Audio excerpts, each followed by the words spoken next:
Olá, meus amores, tudo bem? Sejam bem-vindos ao Pré-Veste UEA. Sou o professor Max Rodrigues, teu professor de filosofia. Sou um homem com 55 anos, sou de cor parda, tenho estatura mediana, né? Hoje eu estou trajando sapato preto, calça jeans e a camisa padrão preta do curso, tá?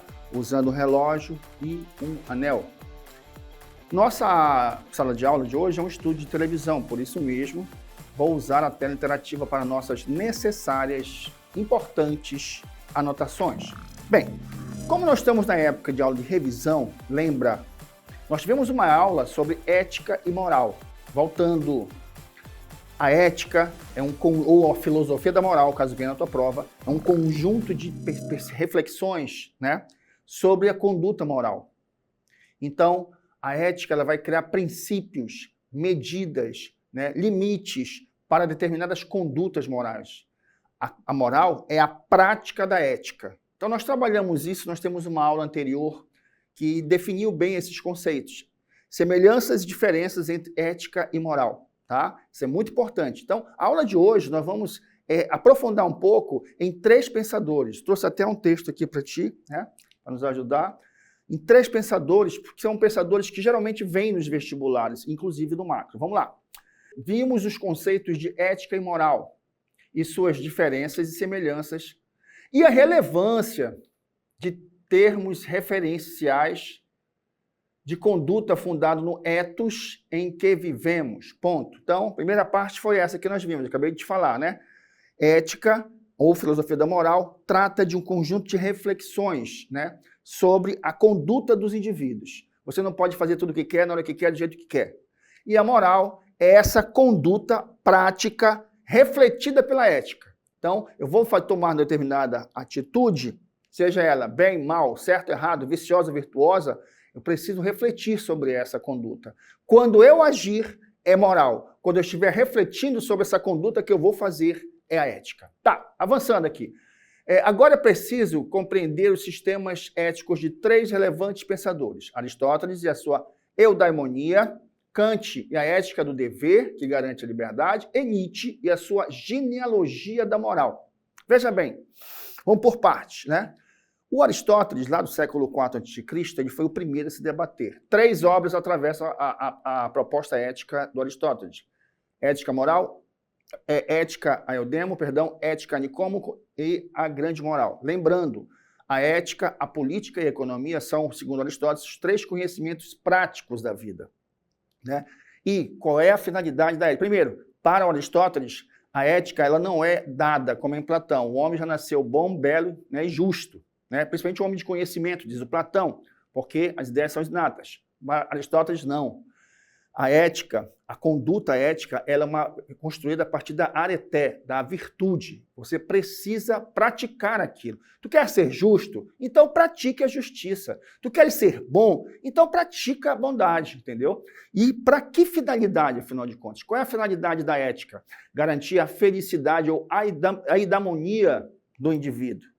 Como é que eu consigo chegar à felicidade, segundo Aristóteles? Tendo uma conduta da vida mediana, nem um extremo, nem o outro. Não adianta eu ser o valentão da rua ou o covarde da rua. Seja o meio termo.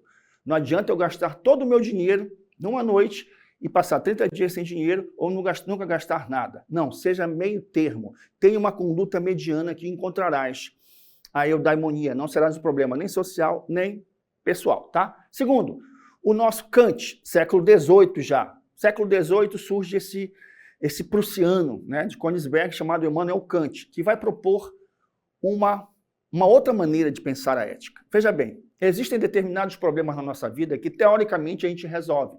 Por uma mensagem de celular você resolve, mas existem determinadas partes da nossa vida que exigem que nós tenhamos ação, o nosso agir. Então, como é que eu faço para agir eticamente, segundo Kant? Simples. Você precisa, em princípio, reconhecer, primeiro, a sua autonomia. A autonomia própria, nomia regra. Eu tenho que reconhecer a minha autonomia. E a minha autonomia está no agir mediado por uma ética, fundada em pelo menos três elementos importantes. Primeiro, que eu tenho que criar uma lei universal. O que eu disser que é verdade, que é justo ou injusto, que é verdadeiro ou falso, que é certo ou errado, tem que ser para todos, não somente para o meu caso particular. Segundo, o homem e as ações éticas nunca serão meio para as coisas, e sim fim.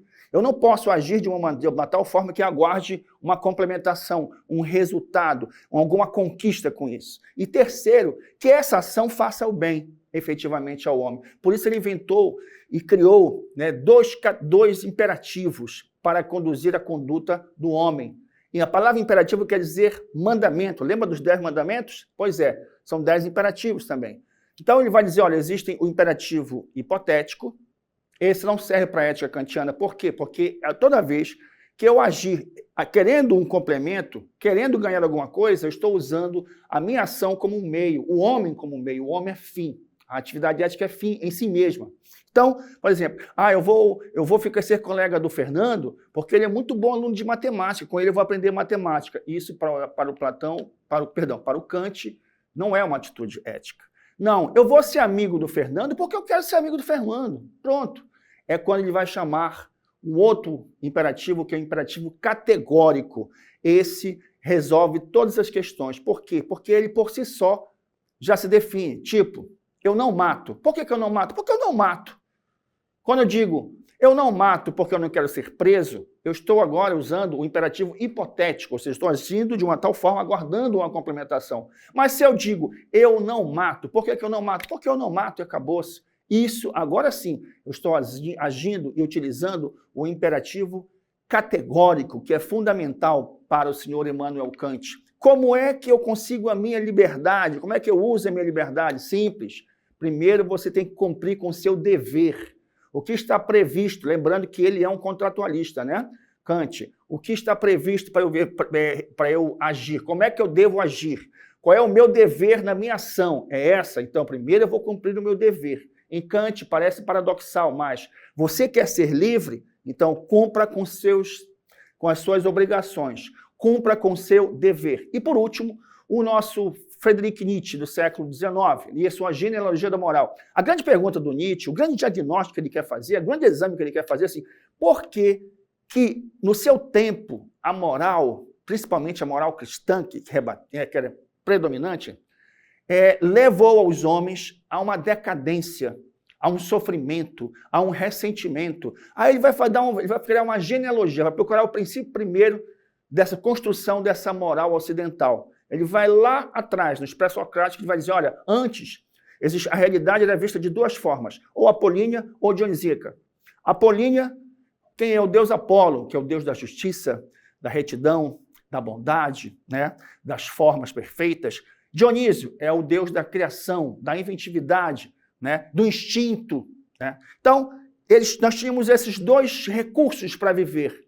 Vem, segundo ele, o Sócrates, o primeiro grande assassino dessa construção, dessa relatividade que nós tínhamos, dessa relação relativa que nós tínhamos com o mundo, e coloca como prioridade apenas os valores e o deus Apolo. Né? A virtude, a beleza, né? A norma. Para completar o cristianismo, quando cristianiza Platão, Sócrates e Aristóteles, com a patrística escolástica, vão fortalecer essa ideia apolínea dos valores positivos, né? Dos valores do bem, da esperança de que você pode sofrer aqui nesse mundo, mas que vai ter um reino rico em outro mundo.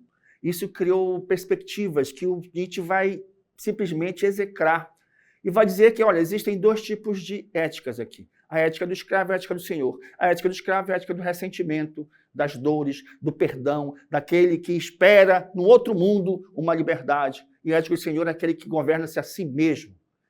Nietzsche propõe uma transvalorização dos valores a partir da perspectiva de uma nova ética, de uma nova perspectiva de um homem, de uma ética fundada na ética do Senhor. Tá? Bem, a nossa querida Manu, que tem uma pergunta sempre inteligente. Vamos lá. Diga lá, Manu. Professor Max, a ética em Kant propõe uma liberdade universal? Propõe uma liberdade universal. Né? Desde que você cumpra com seus deveres, desde que essa lei universal atravesse a todos, para mim essa proposta é essa, e que garanta a sua autonomia. Sim, sem dúvida. Bem, vamos lá. Exercícios para nós. Vamos lá. Primeira questão, VUNESP 2010. Em algum remoto rincão do sistema solar cintilante, em que se derrama um sem número de sistemas solares, havia uma vez um astro em que animais inteligentes inventaram o conhecimento. Muito bacana essa forma de escrever. Foi o minuto mais soberbo e mais mentiroso da história universal. Mas também foi somente um minuto. Passado poucos fôlegos da natureza, congelou-se o astro e os animais inteligentes tiveram de morrer. Assim, poderia alguém inventar uma fábula e nem por isso teria ilustrado o suficiente quão lamentável, quão fantasmagórico e fugaz, quão sem finalidade e gratuito fica o intelecto humano dentro da natureza. Houve eternidades em que ele não estava. Quando de novo ele tiver passado, nada terá acontecido. Ao contrário, ele é humano e somente seu possuidor e genitor o toma tão pateticamente como os gonzos do mundo girassem nele.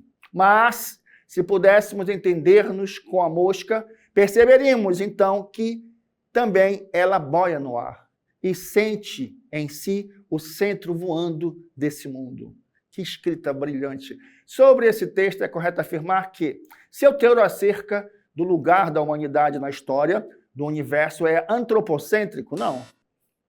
B. O autor revela uma visão do mundo cristã? Jamais. C. O autor apresenta uma visão cética acerca da importância da humanidade da história no universo? Provavelmente. D. Ao comparar a vida humana com a vida de uma mosca, Nietzsche corrobora os fundamentos de diversas teologias, não se limitando ao ponto de vista cristão. A letra E. Para o filósofo, a vida humana é eterna. A única alternativa competente, letra C. O autor apresenta uma visão cética acerca da importância da humanidade e da história do universo. Esse antropocentrismo que começou com Sócrates e foi retomado a partir do Renascimento. O homem é o centro da investigação. Questão número 2, VUNESP 2010. A pergunta fundamental da ética para Kant é: o que devo fazer? Está aqui. No livro A Crítica da Razão Prática, Kant escreveu: faça de tal modo que a sua vontade possa valer sempre e, ao mesmo tempo, como princípio de uma legislação universal. Essa é a ideia, né? Estabelecer, como eu te falei ainda há pouco na aula, uma lei universal para todos, né? Não somente para o meu caso, que eu posso usar aqui no Cazaquistão, na Groenlândia. Deu certo? Não deu certo, de um modo geral, mas foi uma referência já, com a intenção de criar regras gerais para os indivíduos em sociedade. Vamos lá. Ou seja, para Kant, as normas morais devem obrigatoriamente reconhecer a capacidade de cada indivíduo criar seus próprios valores, ajustar de maneira precisa aos condicionamentos de um determinado momento histórico, C. Aceitar as imposições das condições naturais dos homens, D. Auxiliar cada indivíduo a alcançar plenamente a felicidade. A letra E. Aplicar-se às vontades de todos os seres racionais. Aplicar-se à vontade de todos. A frase de Kant: faça de tal modo a sua vontade para valer sempre ao mesmo tempo como princípio da legislação universal, significa que uma ação moralmente correta é aquela que pode ser universalizada, ou seja, aplicada a todas as pessoas em todas as situações. Isso implica que as normas morais devem ser válidas para todos os seres racionais, e não apenas para um indivíduo ou um grupo específico. A grande intenção é essa, né? Vamos lá. Na aula de hoje, nós vimos, fundamentalmente, 3 grandes correntes de pensamento sobre a ética: a nietzschiana, kantiana e a aristotélica, né? Que é importante.